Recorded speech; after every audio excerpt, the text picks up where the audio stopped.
Qui sont ces inventeurs noirs qui vont révolutionner le monde, qui vont changer notre quotidien? Si cette thématique t'intéresse, ça tombe bien parce que j'ai fait les recherches pour toi. Dans cette vidéo, je vais montrer en même pas 5 minutes, j'ai bien dit 5 minutes, les histoires de plusieurs personnes, des génies même on pourrait dire, qui ont créé des choses exceptionnelles dont tu risques fortement d'entendre parler dans l'avenir. Mais aujourd'hui, je vais te faire prendre de l'avance, beaucoup d'avance même. Je te raconte tout ça dans cette vidéo. Salut, ici t'es sur Nanema, une chaîne qui a pour but de promouvoir l'Afrique et plus largement la communauté noire. Alors si cette thématique t'intéresse, je te propose de t'abonner et d'activer la cloche car toutes les semaines je poste de nouvelles vidéos. Sans plus tarder, on commence.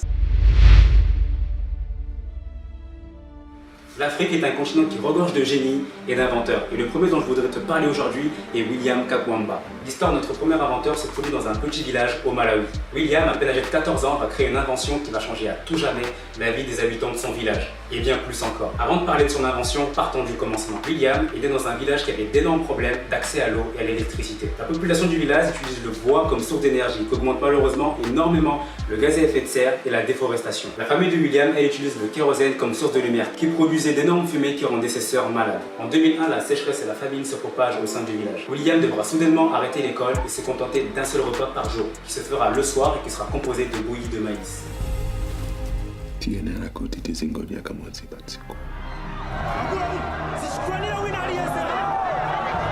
À seulement 14 ans, William pense pouvoir remédier à ces nombreux problèmes, se rendant très régulièrement à la bibliothèque de son village pour s'instruire sur les sciences et la physique, domaine pour lequel il va développer une énorme passion. Un jour, il tomba sur un livre nommé Losing Energy, utiliser l'énergie en français, un livre qui va changer sa vie dans lequel il va découvrir les éoliennes. En effet, l'énergie des éoliennes pouvait lui permettre de régler les problèmes de sécheresse au sein de son village. Et c'est à partir de ce jour qu'il jura de créer de toutes pièces ce qu'il a vu dans ce livre, de créer un système pour capter l'énergie des éoliennes et de réussir à pomper de l'eau pour irriguer les champs. Mais comme tout génie, au départ, William n'avait pas le soutien de sa famille et de ses amis, le prenant pour un fou à demeurer. We stay, we die.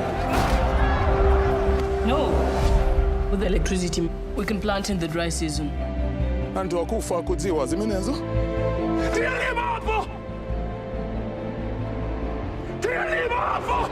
Zitakutaka ngati Mungu anditandiza. Mais malgré les critiques incessantes, William resta concentré, focus sur sa mission, son objectif. Il arrive à construire une éolienne grâce à du caoutchouc et des pièces de bicyclette de son père et de son professeur et des pièces qu'il va retrouver dans une décharge. Il parvient à faire fonctionner une pompe pour exploiter l'eau d'un puits et irriguer les champs gravement touchés par la sécheresse. Invention qui sauvera la vie de tout son village. L'histoire de William fera le tour du monde en 2009 lors d'une interview du The Daily Show dans lequel il a été comparé au célèbre MacGyver. En 2013, le magazine Time le nomme parmi les 30 personnes de moins de 30 ans qui ont changé le monde. Le livre de William, Le garçon qui dompta le vent, a obtenu de nombreux titres aux États-Unis et avait même été nommé comme lecture obligatoire dans l'université de Floride. Sa notoriété lui a permis de travailler avec de nombreuses entreprises très puissantes telles que Google. Et enfin, consécration, le film retraçant sa vie exceptionnelle, Le garçon qui dompta le vent, est sorti sur Netflix en 2019. Notre cher ami William a pour projet aujourd'hui de créer une grande entreprise qui va produire des éoliennes et des panneaux solaires qui auront un impact sur toute l'Afrique. C'est sûr que vous allez encore entendre parler de lui dans l'avenir, donc restez connectés. Quand on voit ce qu'il a réalisé dans ces conditions, on se dit qu'on n'a pas d'excuses les gars. De la décharge de son village au MIT, l'histoire de Kelvin Doe. L'histoire de Kelvin Doe commence dans son village, dans lequel il y avait beaucoup de détritus, et notamment des objets électroniques pour lesquels il va développer une grande passion. En démontant les batteries qui se trouvent dans la décharge, il observe leur fonctionnement très attentivement et décide de redonner vie à ces batteries en utilisant des pièces déjà usées. À partir de l'âge de 13 ans et sans connaissance en ingénierie électrique, il utilise des objets trouvés dans les poubelles de son village pour se fournir en électricité dans sa maison, redonnant le sourire à sa famille.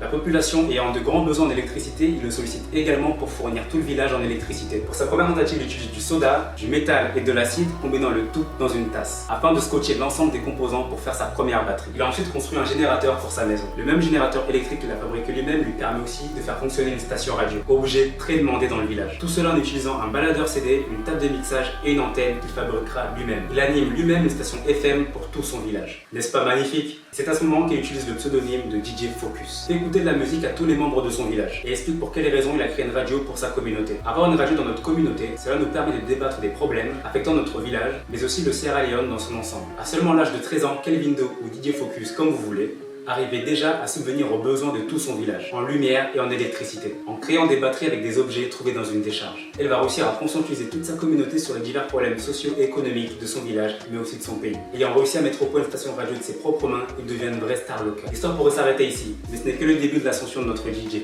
En mars 2022, un étudiant sierra-léonais imagine le challenge Innovate, demandant aux lycéens de tout le pays de trouver des solutions aux problèmes quotidiens des Sierra-Léonais. Kelvin Doe participe au concours et montre aux yeux de tous ses inventions jusque-là connues. connu que de son village. Devenu une vraie star, il reçoit des invitations de la part d'une des universités les plus prestigieuses au monde, le MIT. Kelvin Do est ainsi invité à découvrir des laboratoires et des équipes du MIT durant 2 semaines afin d'améliorer ses connaissances en électricité et pour pouvoir aider au mieux son village et son pays.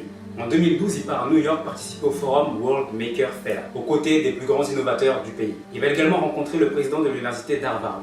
Il donnera même des cours aux étudiants du MIT à seulement l'âge de 15 ans, ce qui est tout à fait exceptionnel pour un garçon de son âge. Malheureusement, ce voyage sera à double tranchant, car bien qu'il améliore ses capacités et son talent, sa famille lui manque terriblement. Ce voyage lui fera prendre conscience où est sa place, où il se sent le mieux, et c'est auprès de sa famille, de sa communauté. Depuis, Kelvin Do est invité à de nombreux événements et conférences dans lesquels il a accueilli comme une star, notamment le TEDx, et notamment aux assemblées de la Banque africaine de développement à Lusaka. Son ambition est de continuer à innover et à trouver des solutions dans les énergies renouvelables, mais également de gérer sa surexposition médiatique. J'espère que vous avez apprécié l'histoire de ces 2 talents dont vous allez certainement entendre parler dans l'avenir. Si vous avez aimé la vidéo et que vous appréciez les thématiques qui tournent autour de l'Afrique et de la communauté noire, je vous invite à vous abonner, à activer la cloche et à surtout laisser des commentaires, ça donne grave la force et la motivation. On arrive au terme de la vidéo, j'espère que vous avez apprécié le contenu. On se dit à la prochaine les gars, ciao.